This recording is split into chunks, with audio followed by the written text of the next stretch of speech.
There's another issue with the word statistical significance. And in English, in everyday English, we often use significant to mean important. We might talk about a significant other. We might talk about a football club being about to make a significant signing. But that's not the sense we use the word significance when we talk about statistical significance. It comes from another definition of the word, and it simply means something which has been signed. And what's being signed is we're saying this result is unlikely to be compatible with the null hypothesis distribution. And you're left with two problems. The first problem is to decide, well, maybe that's a type 1 error. And you answer that by reproducibility. If a number of people are repeating the same study and getting the same answer, that gives you confidence it's not a type 1 error. But the second question is whether this result is practically important. You may have reduced somebody's HbA1c, their blood glucose levels in a treatment from 20% to 19%, but does that matter? Does that make a difference to their health? 11% to 9%, does that matter? 9% to 7%, does that count as a practically important result? And there's a couple of things about confidence intervals, but they are more use to you as a scientist than the p-value, precisely because you can make some sense of this so-called effect size. The effect size could be the reduction in HbA1c or similar. And there's a book by Ziliak and McCloskey, The Cult of Statistical Significance. I don't suggest you purchase the book, but if you just read even a review of the book, it tells you about their essential arguments, and they're adamant we really shouldn't be looking at statistical hypothesis inference tests. We really should be concentrating far more on confidence intervals. And we'll give the fairly technical description of a confidence interval, and then try and pull out of that what you need to take away. So the first thing to note is that by there's a symmetry here, in that 95% confidence interval is telling us the same thing about statistical significance as setting the size of your test to 0.05. There's a symmetry there. So if you were looking at a mean difference for a treatment, and that mean difference had a confidence interval that overlapped 0, meaning that 0 is one of the values in that range, well, that's the same as saying it's not statistically significant. More formally, we could say that I don't know the true value for my treatment effect. I don't know how much HbA1c reduces in my treatment group. But what I'm saying is that the true value is contained with that interval with 95% confidence. And that begs the question, but what is statistical confidence? And what it means very formally, which you may or may not wish to try and understand, but it means if you are able to repeat this experiment infinite times, 95% of the confidence intervals you calculated would contain the true value. And the reason for just mentioning this is that that's a lovely definition, but on the basis of one experiment, you don't know whether your confidence interval contains the true value or not. You've got no way of knowing. All you know is that you are using a method that has a good property, and that good property is that if you are able to repeat the experiment infinite times, calculating a confidence interval every time, 95% of those repeat experiments would contain the true value. And that sounds like a good property to have. It's not necessarily what you want a confidence interval to mean, but it is what it means. And there's a caution that there is no need, though, for you to over-interpret a confidence interval. You're simply being asked to use a method which has been deemed to have a good property. And people argue and mull over this all the time.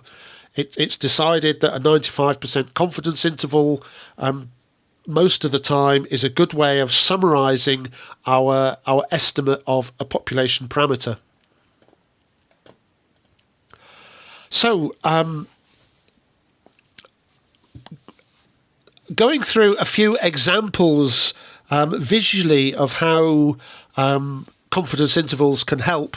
And the first illustration, again, I'm talking about HbA1c, and rather than calculate the difference in means, what I've done there is I've shown the confidence intervals for the group means for the control and treatment group.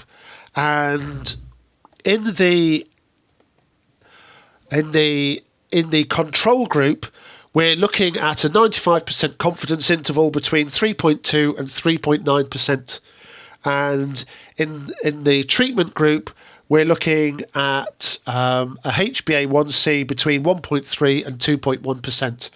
And the key idea is these confidence intervals do not overlap. So if I had worked out the difference in means, I would have a single confidence interval and it would be minus something to plus something. These confidence intervals do not overlap. And because they are 95% confidence intervals, that is equivalent to performing a hypothesis test and the hypothesis test being significant, having a p-value of less than 0.05. So the confidence intervals do not overlap. There is the same as saying a result is statistically significant. So, but what you have from here is a visual understanding of just how big that difference is. So you not only know that it's statistically significant, could still be a type 1 error, but you can not only claim that this is statistically significant, you also get a sense of practically how big that reduction is. Do you, as a scientist, think that a reduction from somewhere 3.2 to 3.9, somewhere around there, to 1.3, 2.1 is a good reduction in your HbA1c levels? And another example given here has much wider confidence intervals. So we've got much less of an idea what the population means might be for the control or the treatment groups. The control confidence interval runs from 2.2 to 4.9, and the treatment confidence interval runs from 0.7 to 2.1.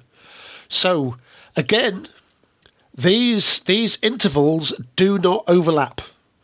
So this result would again be statistically significant.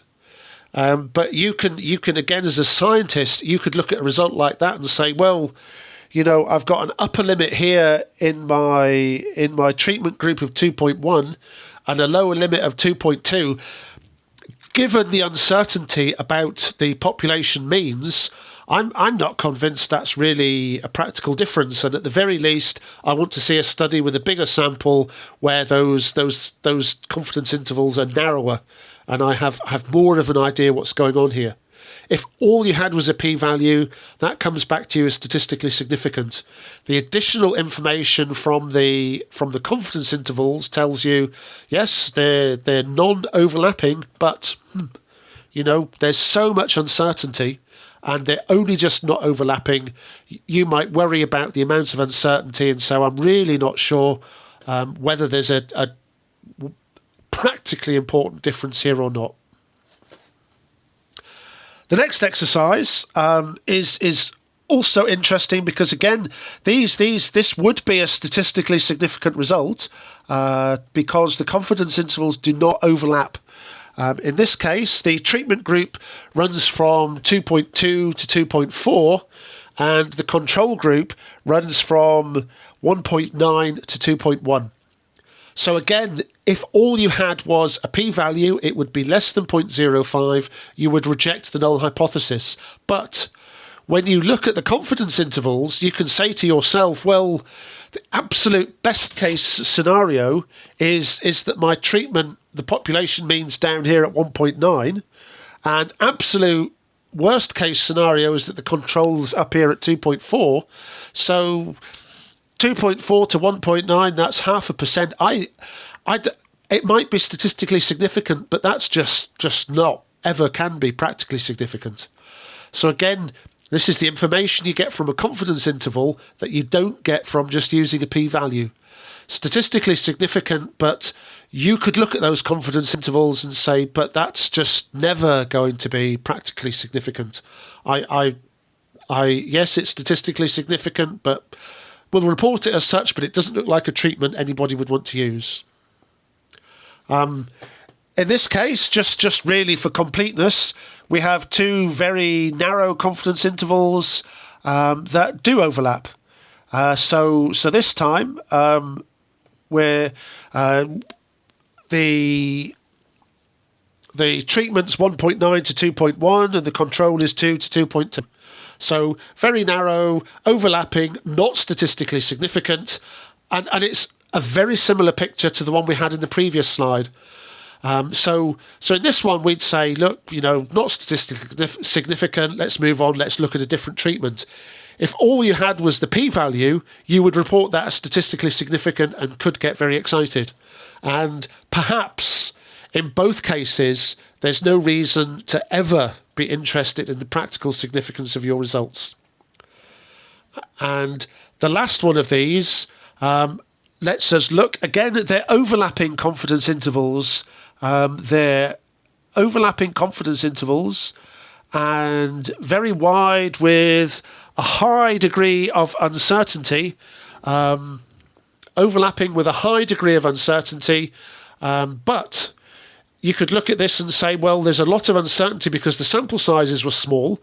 But for all I know, if these confidence intervals were much narrower, when I look at the range of values here, if the control comes in at the higher end when I have a larger sample and the treatment comes in at the lower end when I have a larger sample, or even if both of them come in at the same end, I could still be looking at a practical effect. So you might decide this is not statistically significant, but this is a study I want to go on and repeat with a larger sample. I want to do more research. I want to see if anybody else has published. And the last thing we finished on really was this statistical literacy exercise using this guide, and very briefly spoke through the guide. It's a 12-point checklist. To try and be funny, they've made it into the acronym John Humphreys from the rather boring and thankfully now retired Radio 4 presenter, and it asks questions such as, are we just observing people, or is it an experiment where there are random allocation? Perhaps the single most important thing. Is it just one isolated study, or are there a collection of results? So it touches on our idea of reproducibility. And then it drills in, it asks you about sample size, and it asks you, because it's a newspaper, whether the original information is available. And the reason I suggest looking at this exercise is it's to build your confidence up. It's aimed at non-specialists, and it's a few runs through this checklist, grab a few newspaper articles and run through this checklist and score a few articles and bring them along for us to discuss. And we can learn more statistics that way than we can by letting me talk. So please, as I said at the outset, any questions, queries, concerns, bring them back and we can do something useful with them in the lectorials. Thank you.